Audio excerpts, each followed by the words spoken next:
اعوذ باللہ من الشیطان الرجیم بسم اللہ الرحمن الرحیم یا بنی اسرائیل اذکروا نعمتی التی انعمت علیکم وأوفوا بعہدی اوف بعہدکم وإیای فارہبون وآمنوا بما أنزلت مصدقا لما معكم ولا تكونوا أول كافر به ولا تشتروا بآياتي ثمنا قليلا وإياي فاتقون ولا تلبسوا الحق بالباطل وتكتموا الحق وأنتم تعلمون وأقيموا الصلاة وآتوا الزكاة واركعوا مع الراكعين أتأمرون الناس بالبر وتنسون أنفسكم وأنتم تتلون الكتاب أفلا تعقلون واستعينوا بالصبر والصلاة وإنها لكبيرة إلا على الخاشعين الذين يظنون أنهم ملاقو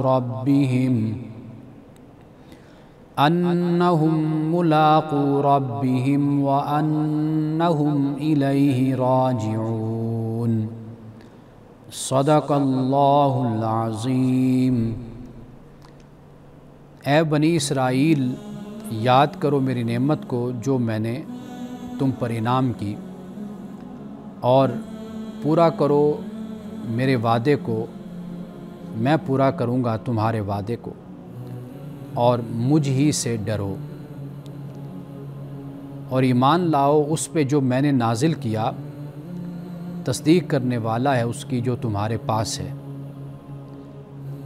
اور نہ ہو جاؤ اس کے پہلے انکاری، پہلے کافر، اور نہ بیچو میری آیات کو کم قیمت پر، اور میرا ہی تقوی اختیار کرو، اور حق کو باطل کے ساتھ یعنی سچ کو جھوٹ کے ساتھ گڑبڑ نہ کرو، حق کو چھپانے کے لیے حالانکہ تم جانتے ہو، اور نماز قائم کرو، زکوٰۃ ادا کرو، رکوع کرنے والوں کے ساتھ رکوع کرو۔ کیا تم لوگوں کو نیکی کا حکم دیتے ہو اور اپنے آپ کو بھول جاتے ہو، حالانکہ تم دین و شریعت کے عالم ہو، کتاب کی تلاوت کرتے ہو؟ کیا تم سمجھتے نہیں ہو؟ نماز، صبر اور نماز سے مدد مانگو، اور بے شک یہ بھاری ہے، مگر خاشعین پر، عجز اور تذلل کرنے والوں پر یہ بھاری نہیں ہے، جو یقین رکھتے ہیں کہ بے شک وہ اپنے رب سے ملاقات کرنے والے ہیں، اور بے شک وہ اس کی طرف لوٹنے والے ہیں۔ پروگرام الکلام میں آپ تمام دیکھنے والوں کو خوش آمدید۔ اب یہاں پہ اللہ سبحانہ و تعالیٰ نے یہود کی جو کارستانیاں ہیں، جو ان کے جرائم ہیں، ان کی جو نافرمانیاں ہیں کہ جن کی بنیاد پر اللہ نے ان کو معزول کیا، ان کا بیان شروع ہوتا ہے۔ آپ یوں کہہ سکتے ہیں کہ سورۃ البقرہ کا آدھا حصہ وہ انہی پر ہی موجود ہے، مشتمل ہے، کہ جس میں قوم یہود ہی کا ذکر اور ان کے انجام کا، ان کے جرائم کا اور ان کی معزولیت کا سورۃ البقرہ کا نصف حصہ اس پر مشتمل ہے۔ آغاز یہ ہوتا ہے کہ اے بنی اسرائیل، اسرائیل حضرت یعقوب علیہ السلام کا یہ نام تھا، اور اسرا کا مطلب غلام، عبد، اور ایل سے مراد اللہ، یعنی اللہ کا غلام، جیسے ہم عبداللہ کہتے ہیں۔ تو یہ حضرت یعقوب علیہ السلام سے یہ منسوب، یعنی اسرائیل کی اولاد، کہ میری نعمت کو یاد کرو جو میں نے تم پر کی۔ قرآن مجید نے اس نعمت کو مختلف مقامات پر یہ بیان کیا ہے۔ فرمایا وذکروا نعمت اللہ علیکم و میثاقہ الذی واثقکم بہ، یاد کرو اللہ کی نعمت کو جو اللہ نے تم پر کی، اور جو میثاق ہوا جسے تمہارے ساتھ اللہ نے میثاق کیا، تو اس کو بھی یاد رکھو کہ وہ میثاق کیا ہے۔ بلکہ ایک مقام پر حضرت موسیٰ علیہ السلام سورۃ المائدہ میں یہ فرمایا کہ وَإِذْ قَالَ مُوسَىٰ لِقَوْمِهِ، جب موسیٰ نے کہا اپنی قوم سے کہ اے میری قوم اذکروا نعمت اللہ علیکم، کہ یاد کرو اللہ کی نعمت کو جو اللہ نے تم پر کی، یعنی قیادت اور سیادت جو ہے وہ تمہیں اللہ نے دی، اللہ نے تمہیں چنا حضرت موسیٰ علیہ السلام کی معیت اور رفاقت کے لیے، اور یہ اتنا لمبا سفر ہے تمہاری زندگی کا، تمہاری تاریخ کا، کہ جب جب تم اپنے رب کی طرف متوجہ ہوئے تو رب نے تمہیں مایوس نہیں کیا، اس نے تمہیں دنیا کی نعمتوں عطا کی، تمہیں دنیا پہ غلبہ دیا، ہر لحاظ سے تمہیں خوشحالی عطا کی، لیکن جب تم اس کے نافرمان بنے، باغی ہوئے، تو پھر تمہیں اس کی سزا دی گئی۔ حضرت موسیٰ علیہ السلام نے یہ بھی فرمایا کہ اذ جعل فیکم انبیاء، کہ یاد کرو کہ اللہ نے تم میں انبیاء کو بھی پیدا کیا، کتنے انبیاء قوم بنی اسرائیل میں آئے، وجعلکم ملوکا، اور تمہیں بادشاہ بھی بنایا، یعنی حکمران بھی تمہیں بنایا، وآتاکم ما لم یؤت احد من العالمین، اور تمہیں وہ کچھ عطا کیا جو تم سے پہلے یعنی دنیا میں کسی اور قوم کو یہ سب کچھ نہیں دیا گیا جو تمہیں دیا گیا۔ اور کیا چاہیے؟ یعنی دین اور دنیا دونوں مل گئی، اور پھر دین کے ذریعے سے سیادت اور قیادت اور امامت کا منصب بھی مل گیا۔ تو یہ وہ نعمت ہے کہ جس کا ذکر یہاں پر کیا جا رہا ہے، اور یہ وہ عہد ہے کہ جس کی یاد دہانی کروائی جا رہی ہے، اور یہ بتایا جا رہا ہے کہ بھئی رسول اللہ صلی اللہ علیہ وسلم کی آمد، آپ کی بعثت، یہ بھی اسی کا تسلسل ہے۔ اور اگر آپ اپنی کتابیں اٹھا کر دیکھو، پڑھو، تو ان میں رسول اللہ صلی اللہ علیہ وسلم کی جو پیشین گوئی ہے، آپ کی تشریف آوری ہے، اس کا ذکر ملتا ہے۔ بلکہ تم لوگ پہلے اپنے مخالف اور اپنے دشمنوں کو یہ کہا کرتے تھے کہ ایک وقت آئے گا کہ پیغمبر آنے والا ہے، ہم ان کے ساتھ مل کر تمہارے خلاف لڑیں گے، تم سے لڑیں گے۔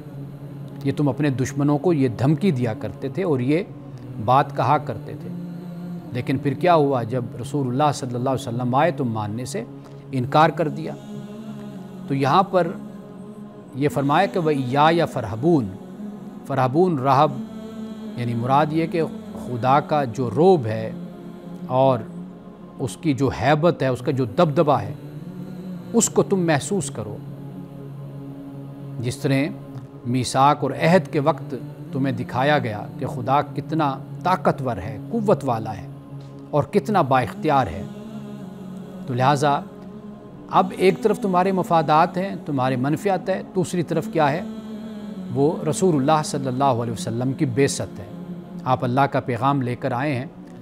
تو جو تم نے سالوں سے اور صدیوں سے اپنے مفادات کہ یہ جو جال تم نے بنا ہے، اور یہ جو تم نے اپنے رسوم اور رواج مذہب کے نام پر قائم کیے، تو ان کو چھوڑ دو۔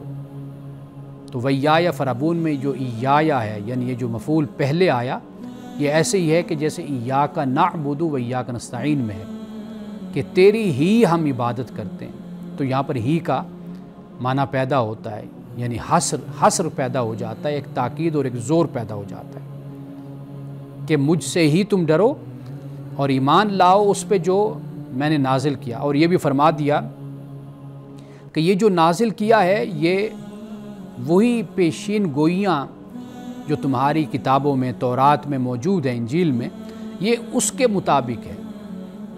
یہ ایسی بات نہیں، وَمَا قُلْتُ بِدْعًا مِّنَ الرُّسُلِ، یعنی رسول اللہ صلی اللہ علیہ وسلم سے اللہ پاک نے فرمایا کہ آپ کہیں میں کوئی نیا رسول نہیں، میں بھی اسی سلسلے سے ہوں کہ جس سے حضرت موسیٰ آئے، حضرت مسیح علیہ السلام آئے، حضرت زکریا آئے، حضرت الیاس آئے، دیگر پیغمبر آئے، خود بنی اسرائیل میں جو پیغمبر ہیں حضرت یوسف ہیں، حضرت یعقوب ہیں، تو میں بھی اسی سلسلے کی ایک کڑی ہوں۔ تو یہ فرمایا کہ وَلَا تَكُونُوا أَوَّلَ كَافِرٍ بِهِ، اور نہ تم ہو جاؤ پہلے کافر اس کے۔ اب اس کا مطلب یہ نہیں کہ دوسرے ہو جاؤ یا تیسرے کافر ہو جاؤ، پہلے نہ ہو، بلکہ اس سے مراد یہ ہے کہ بھئی تمہیں تو آگے بڑھ کر اسلام قبول کر لینا چاہیے۔ رسول اللہ صلی اللہ علیہ وسلم کے دست مبارک پر ایمان لانا چاہیے، آپ کی نبوت و رسالت کو ماننا چاہیے۔ کیوں؟ اس لیے کہ بھئی تم اہل کتاب ہو اور رسول اللہ اسی سلسلے سے آئے ہیں، انبیاء علیہ السلام کا وہی سلسلہ ہے، وہی تسلسل ہے، اور پھر یہ ہے کہ رسول اللہ کی پیشین گوئیاں، آپ کی بشارت کتابوں میں موجود ہے۔ تم خود پہلے بعثت سے پہلے ذکر کرتے تھے، بات کرتے تھے کہ بھئی ہم ایمان لائیں گے، ہم مانیں گے، تو اب تمہیں کیا ہو گیا؟ تمہیں تو پہلا مومن بننا چاہیے، نہ یہ کہ تم پہلے کافر بن جاؤ۔ اور یہ فرمایا کہ میری آیات کو تم کم قیمت پر نہ بیچو۔ اب اس کا مطلب یہ نہیں کہ زیادہ قیمت پر بیچ دو، اس کا مطلب یہ ہے کہ بھئی یہ جو تمہارے پاس دین ہے، پیغام ہے اللہ کا دیا ہوا، یہ اس کی کوئی قیمت نہیں، یہ انمول ہے۔ تم جتنا بھی اس پر پیسہ کما لو، جتنا بھی کما لو، جو اس کی عظمت ہے، جو اس کی بڑائی ہے، اور جو اس کی شان ہے، اور جو اس کی حیثیت ہے، اس کی قیمت کچھ نہیں ہے۔ تم لوگ پست خیال ہو کہ تم اس کی قیمت لگا کر بیٹھ گئے اور خدا کی آیات کو تم بیچنے لگ گئے۔ فرمایا یا فتقون، میرا ہی تم تقوی اختیار کرو۔ ناظرین کرام، اس سے آگے ہم اپنی گفتگو کا سلسلہ جاری رکھتے ہیں وقفے کے بعد۔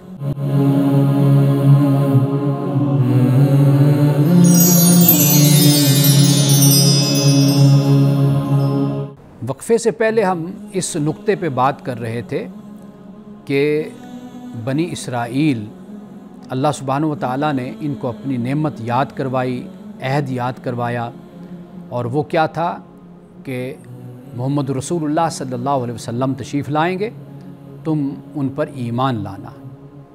ان کا دین وہی ہے کہ جو حضرت موسیٰ علیہ السلام کو دیا گیا، جو حضرت مسیح علیہ السلام کو دیا گیا، تو لہٰذا ان کا انکار نہ کرنا۔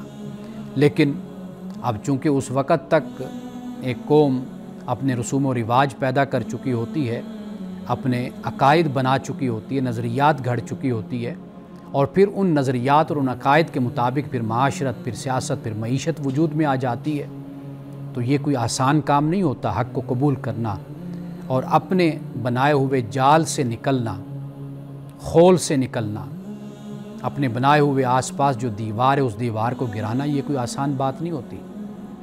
تو یہاں بنی اسرائیل کو اسی حوالے سے آگاہ کیا جا رہا ہے، بتایا جا رہا ہے۔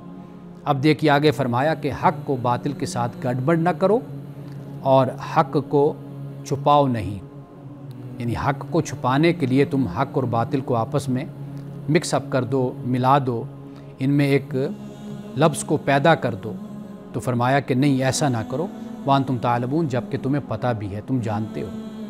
یعنی قرآن مجید نے ایک مقام پر یہ کہا کہ الذین آتیناہم الکتاب یعرفون کما یعرفون ابناءہم، کہ ایسے جانتے ہیں کہ جیسے اپنے بچوں کو جانتے ہیں، اتنی پہچان ہے۔ جیسے ایک ذکر کلچر بن جاتا ہے نا، عادت بن جاتا ہے، تو رسول اللہ کی آمد کا ذکر ایسے ہی تھا۔ بچہ بچہ جانتا تھا کہ ایک آخری پیغمبر نے دنیا میں آنا ہے، وہ اسی پیغمبروں کا ایک تسلسل ہوگا، یعنی آدم سے لے کر حضرت مسیح علیہ السلام تک جیسے پیغمبر آئے، وہی میسیج، وہی پیغام، وہی دین وہ لے کر آئے گا خدا کا۔ لیکن پھر کیا ہوا؟ جاننے کے باوجود بھی دنیاوی مفادات کے لیے اور اپنی ناک کے لیے، اپنے ایک جھوٹی شان و شوکت کے لیے حق اور باطل کو گڑمڑ کر دیا۔ آگے فرمایا واقیموا الصلاۃ وآتوا الزکاۃ وارکعوا مع الراکعین، نماز قائم کرو، زکوٰۃ ادا کرو۔ نماز قائم کرنا، اقامت الصلاۃ، اس پہ میں نے سورۃ البقرہ کے آغاز میں بڑی تفصیل کے ساتھ بات کی تھی۔ اب یہاں پر نماز کے ساتھ زکوٰۃ کا بھی ذکر ہو گیا۔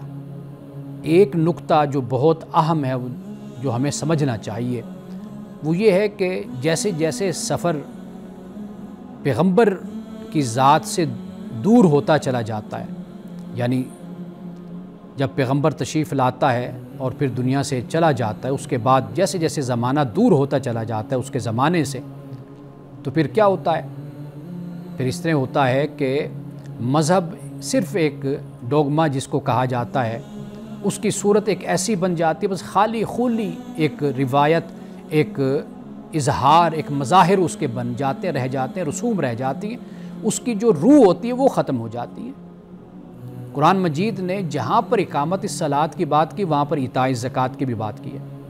یعنی صرف یہ نہیں کہ نماز آپ پڑھ لیں، نماز کو بڑا اچھے طریقے سے پڑھ لیں، آپ دولت مند ہیں، مالدار ہیں، حکمران ہیں اور آپ کے پاس وسائل ہیں، وہ وسائل سارے جمع کر کے آپ اپنے پاس رکھیں اور صرف آپ دعاؤں پر اور وظیفوں پر بیٹھ جائیں، تو نہیں، فرمایا زکوٰۃ ادا کرو، یہ بھی فرمایا۔ قرآن پاک میں ایک مقام پہ یہ فرمایا قالوا لم نکو من المصلین، کہ یہ جو جہنمی ہیں وہ کیا کہیں گے کہ بھئی ہم تو نماز نہیں پڑھا کرتے تھے، ولم نکو نطعم المسکین، مسکین کو کھانا بھی نہیں کھلاتے تھے، فویل للمصلین الذین هم عن صلاتهم ساہون، ہلاکت ہے ان نمازیوں کے لیے جو اپنی نمازوں سے غافل ہیں۔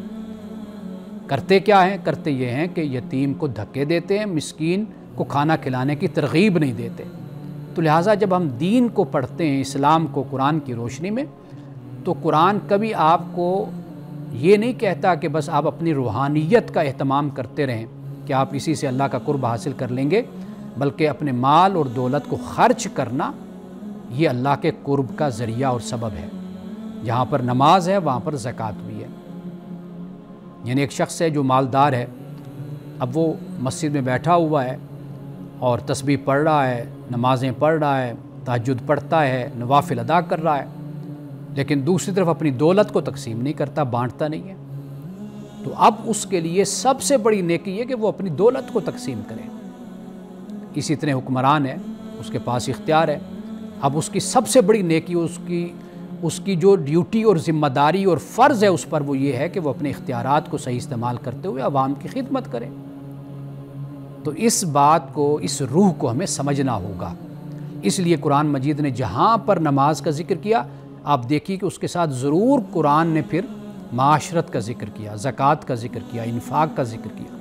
وہ اسی لیے ذکر کیا تاکہ لوگ صرف مسجدوں میں نہ بیٹھ جائیں۔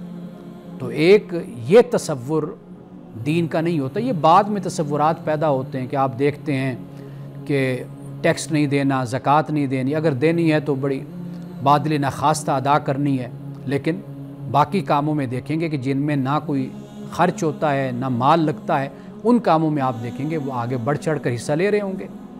تو یہ جو مذہبیت کا تصور ہے، یہ تصور دین کا تصور، اسلام کا تصور نہیں ہے، نہ قرآن مجید اس کو سپورٹ کرتا ہے۔ اسلام اس کی تائید کرتا ہے کہ آپ نماز بھی پڑھیں اور پھر معاشرت میں معاشرے کی خدمت بھی کریں۔ زکوٰۃ فرض ہے تو زکوٰۃ ادا کریں، ویسے انفاق کریں، صدقہ و خیرات کریں، غریبوں کا، یتیموں کا، مسکینوں کا خیال کریں، سخت دل نہ ہوں، نرم دل بنیں۔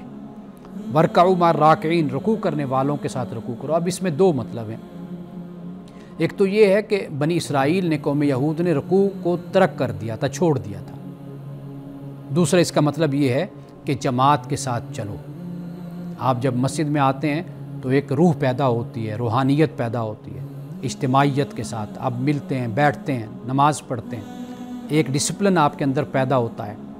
تو اس لیے اللہ نے خاص طور پر یہ بھی فرما دیا کہ رکوع کرنے والوں کے ساتھ رکوع کرو۔ اب اس سے آگے جو اس قوم کا جو رویہ ہے اس کو ہائی لائٹ کیا، فرمایا کیا تم لوگوں کو نیکی کا حکم دیتے ہو؟ عہد کو، نیکی کو کرنے کا، پورا کرنے کا تم حکم دیتے ہو، خود کو تم بھول جاتے ہو، کتاب کی تلاوت بھی کرتے ہو، کتاب کے عالم بھی ہو۔ تو علم بغیر عمل کے کسی کام کا نہیں ہوتا، بلکہ وہ وبال بن جاتا ہے، وہ بوجھ بن جاتا ہے اور وہ باعث سزا بن جاتا ہے۔ علم ہوتا اس لیے ہے کہ اس علم کے مطابق زندگی گزاری جائے، اس کے مطابق عمل کیا جائے۔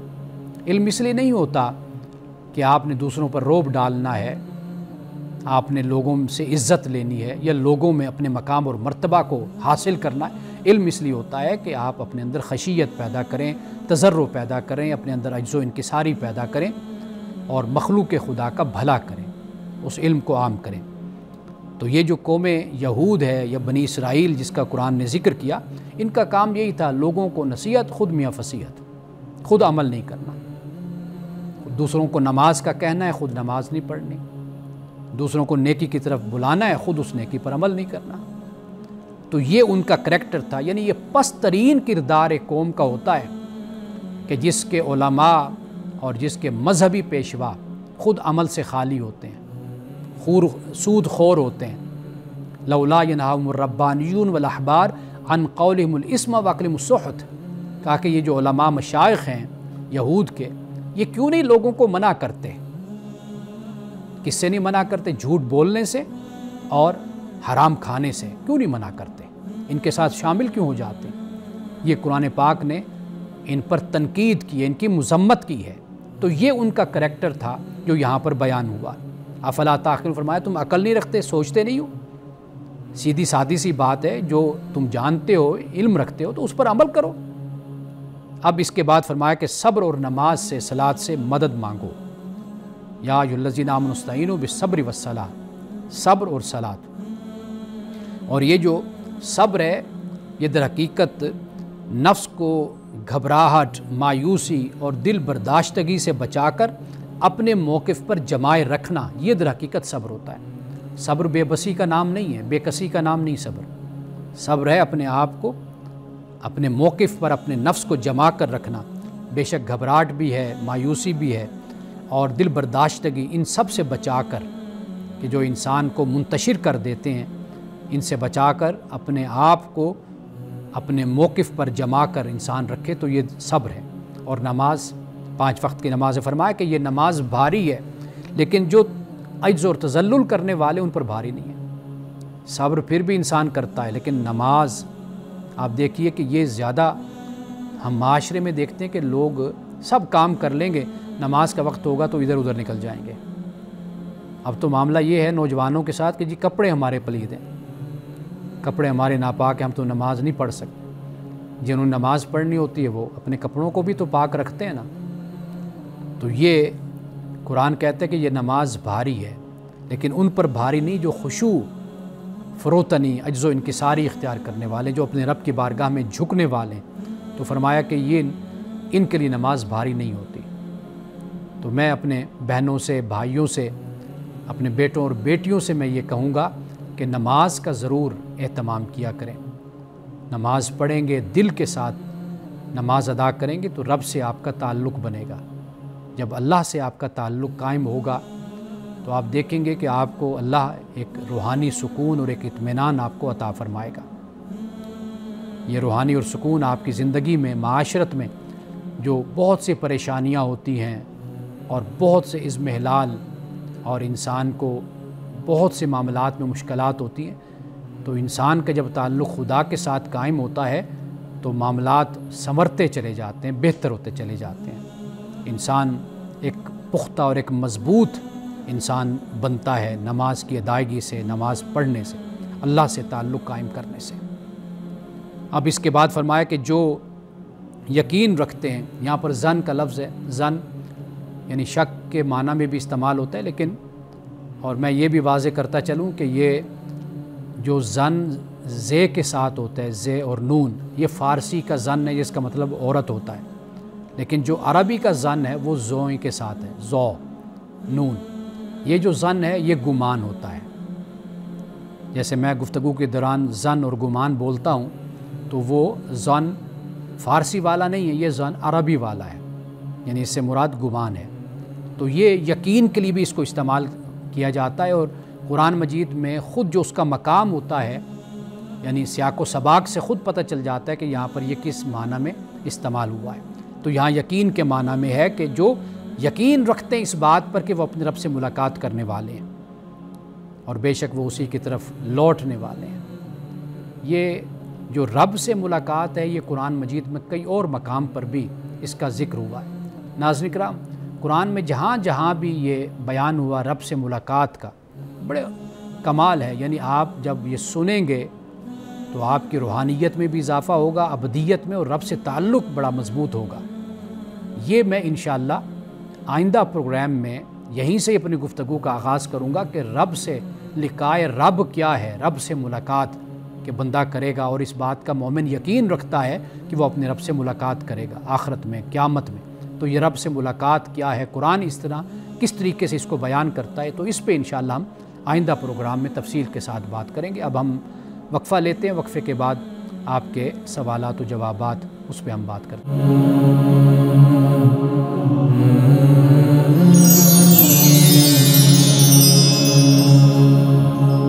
ایک بھائی نے یہ سوال بھیجا ہے، وہ پوچھتے ہیں کہ کیا انسان کی زندگی گناہوں میں گزری اور پھر اللہ نے اس کو توفیق دے دی کہ اس نے توبہ کر لی، تو کیا اس کی زندگی کے پچھلے سارے گناہ معاف ہو جائیں گے؟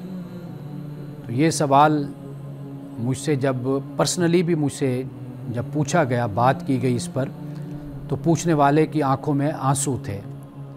تو وہ یہ بھی اللہ کی بڑی نعمت ہے کہ اگر انسان اس طریقے سے سوچے اور پریشان ہو اور خدا کا خوف اس میں پیدا ہو جائے، تو یہ بھی بڑا احسان ہے، خدا کا بڑا فضل ہوتا ہے کہ بندہ اس احساس کے ساتھ زندگی گزارے۔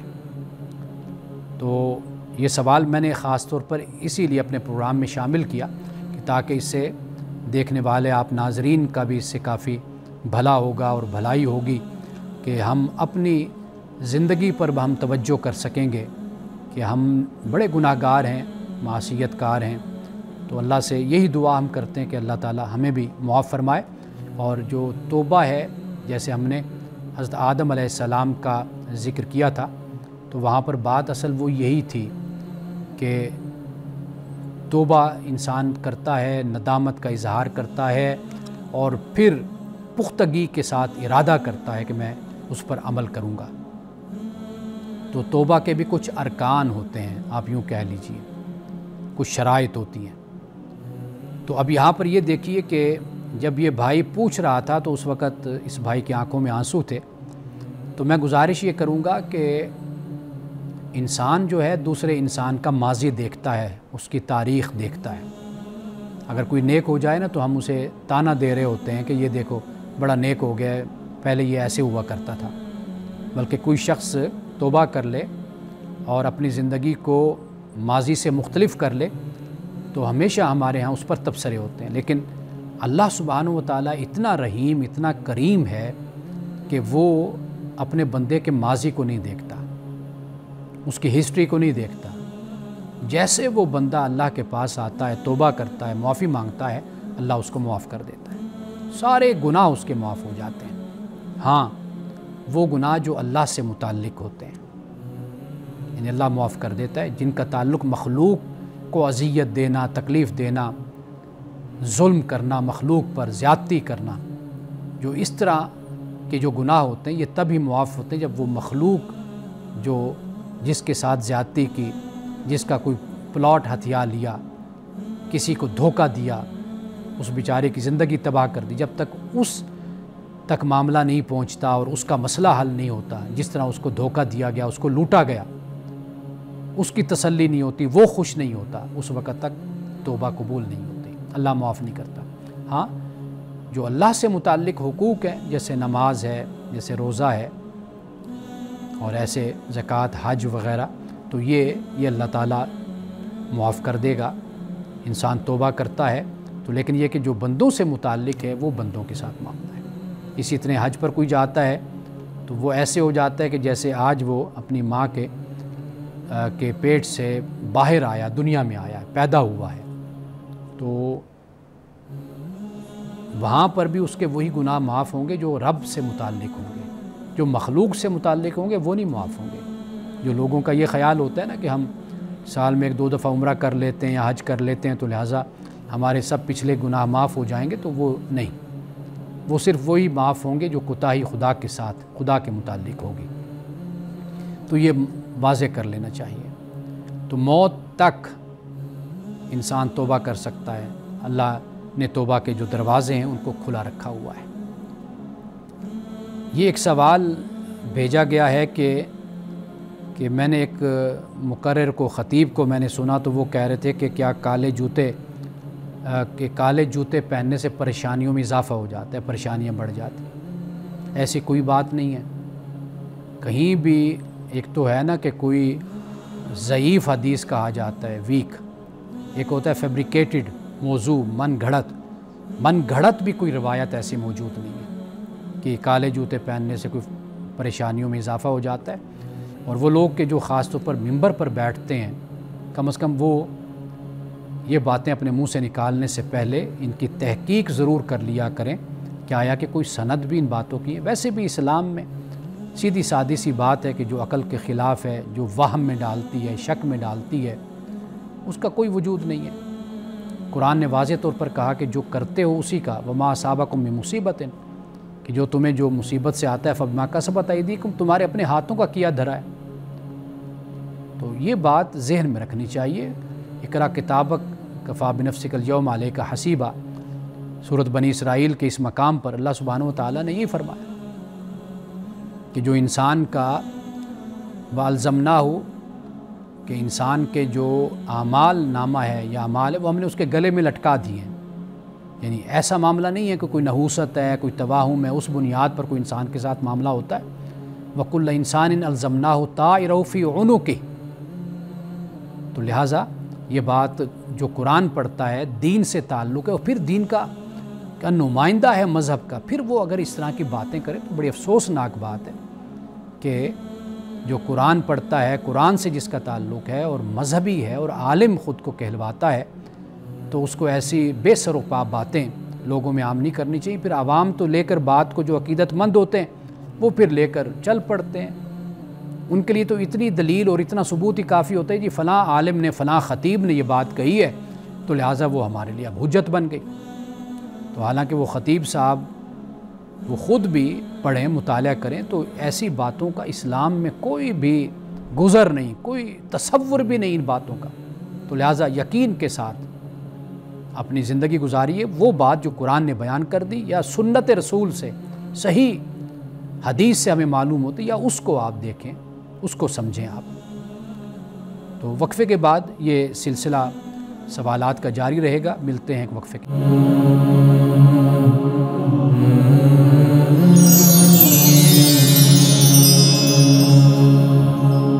ایک سوال سورۃ الفاتحہ کے حوالے سے ہے، اور میں کوشش کرتا ہوں کہ وہ سوال کے جو ہم درس دے چکے ان سے متعلق جو پوچھے گئے ہیں، تو ایک دو سوال وہ بھی میں شامل کیے رکھوں۔ یہ سوال ہے مالک یوم الدین کے حوالے سے، کہ سورۃ الفاتحہ میں ہے مالک یوم الدین میں وقت کا تصور ہے، دین جو یوم ہے کو کیوں مخصوص کیا گیا؟ کیا آخرت ایک دن ہے یا وقت سے ماورا ہے؟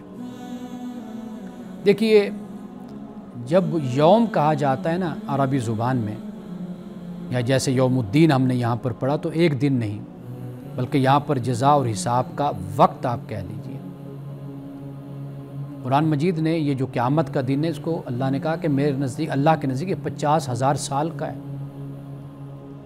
تو لہٰذا یا آپ قیامت کا پورا دور آپ اس کو کہہ سکتے ہیں، یعنی یوم الدین سے مراد یہ، یا یوم سے مراد ایک واقعہ بھی ہو سکتا ہے، جیسے آپ یوم آزادی کہتے ہیں، یوم بدر کہتے ہیں۔ اب یوم بدر یعنی پورا واقعہ جو ہے وہ آپ اس کے لیے استعمال کرتے ہیں۔ قرآن مجید یہ بتاتا ہے کہ آخرت میں وقت کا تصور دنیا سے مختلف ہوگا۔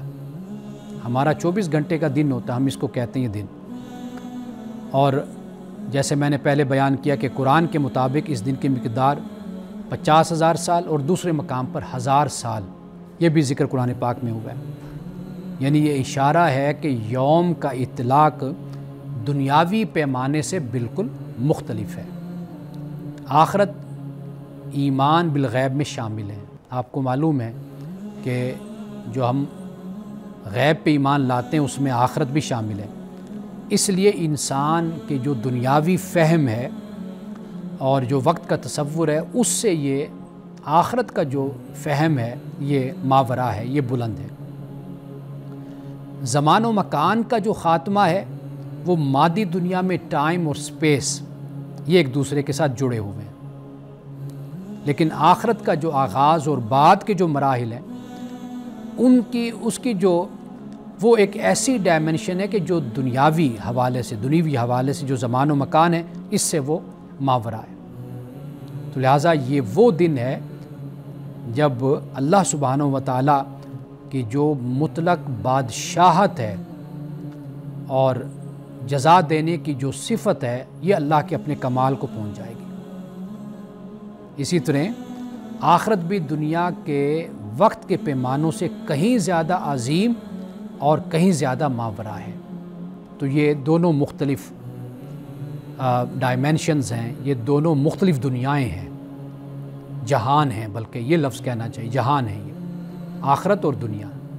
تو لہٰذا ہم اللہ سبحانہ و تعالیٰ نے الفاظ وہ استعمال فرمائے ہیں کہ جو ہمارے فہم کے مطابق ہیں، جسے ہم آسانی سے سمجھ سکتے ہیں، تو لیکن ان کی جو حقیقت ہے وہ اللہ جانتا ہے۔ کہیں پر ہمیں وہ بات سمجھا دی گئی ہے اور تھوڑی بہت حقیقت سے پردہ بھی اٹھا دیا گیا ہے، لیکن کہیں پر وہ صرف الفاظ کا استعمال ہوا ہے۔ آپ کو یاد ہوگا کہ جب جنت کی نعمتوں کی میں نے بات کی تھی، پھلوں کی بات کی تھی، تو میں نے یہ بتایا تھا کہ رسول اللہ صلی اللہ علیہ وسلم کی ایک حدیث کے مطابق کہ آپ نے یہ فرمایا کہ بھئی یہ جو مشابہت ہے نا، ریزمبلنس، یہ صرف نام کی ہے بس، باقی اس کا ذائقہ اور وہ جو چیز ہے وہ والی نہیں جو دنیا میں ہے۔ تو اسی طریقے سے اگر یوم کا لفظ استعمال ہوا ہے تو یہ یوم آخرت کا یوم بالکل مختلف ہے۔ جس طرح خدا کی ذات ہے، اس کی مطلق بادشاہت، اس کا ظہور ہوگا، اسی طرح جو آخرت میں جو یہ دن ہے، یوم ہے، یہ بھی علیحدہ ایک صورت اس کی ہوگی، وہ ہم نہیں جانتے۔ ہم صرف اتنا سمجھتے ہیں کہ جس بات کو قرآن نے بیان کر دیا، ہم بس اسی پر ہی ایمان رکھتے ہیں اور اسی ہی کو مانتے ہیں جو قرآن پاک بیان کر رہا ہے۔ ناظرین کرام، آخر میں ایک روایت اختصار کے ساتھ بیان کر کے آپ سے میں اجازت چاہوں گا کہ ایک صالح تابعی ہیں، کپڑا فروش تھے، یہ روایت کرتے ہیں کہ میری دادی نے کہا کہ میں نے سیدنا علی المرتضیٰ رضی اللہ تعالیٰ عنہ کو دیکھا کہ انہوں نے ایک درہم کی کھجوریں خریدی اور انہیں اپنے ہتھیلی میں ڈال کر اٹھا لی، یعنی ان کو آپ نے اٹھا لیا۔ میں نے یا کسی آدمی نے عرض کیا، امیر المومنین آپ کی طرف سے میں اٹھا لیتا ہوں اس کو، یعنی مجھے آپ اجازت دیجیے میں اٹھا لوں۔ تو انہوں نے فرمایا کہ نہیں، بچوں کا باپ ہی ان کو اٹھانے کا زیادہ حقدار ہے۔ اب یہ جو بچوں کا باپ فرمایا حضرت علی رضی اللہ تعالیٰ عنہ نے، اس سے دو معنی مراد ہیں۔ ایک یہ ہے کہ ممکن ہے آپ نے اپنے بچوں کے لیے خریدی ہو، تو فرمایا بچوں کا باپ، یا یہ ممکن ہے کہ یہ آپ نے اپنی عوام کے لیے، مسلمانوں کے لیے خریدی ہو، تو لہٰذا آپ نے ان کو بھی اپنا بچے فرمایا، یعنی یہ جو میری رایا ہے، میری عوام ہیں، لوگ ہیں، یہ بھی میرے بچوں کی طرح۔ تو گویا کہ یہاں سے جو سبق حضرت علی رضی اللہ تعالیٰ عنہ کے حوالے سے ہمیں ملتا ہے وہ یہ ہے کہ جو حکمران ہوتا ہے وہ اپنی رایا کا، اپنی عوام کا ایسے خیال کرے کہ جیسے وہ فطرتاً اپنے بچوں سے محبت اور شفقت کرتا ہے، ان کا خیال کرتا ہے۔ تو یہ اس میں ایک سبق پوشیدہ ہے ہم سب کے لیے، بلکہ ہم جہاں پر بھی ہیں ہمارے محتاط ہوتے ہیں تو ان کا ہم اسی طرح خیال رکھیں جس طرح ہم اپنے بچوں کا سوچتے ہیں اور اپنے بچوں کا خیال کرتے ہیں۔ انہی الفاظ کے ساتھ اجازت دیجیے، انشاءاللہ کل دوبارہ آپ سے ملاقات ہوگی۔ السلام علیکم ورحمۃ اللہ وبرکاتہ۔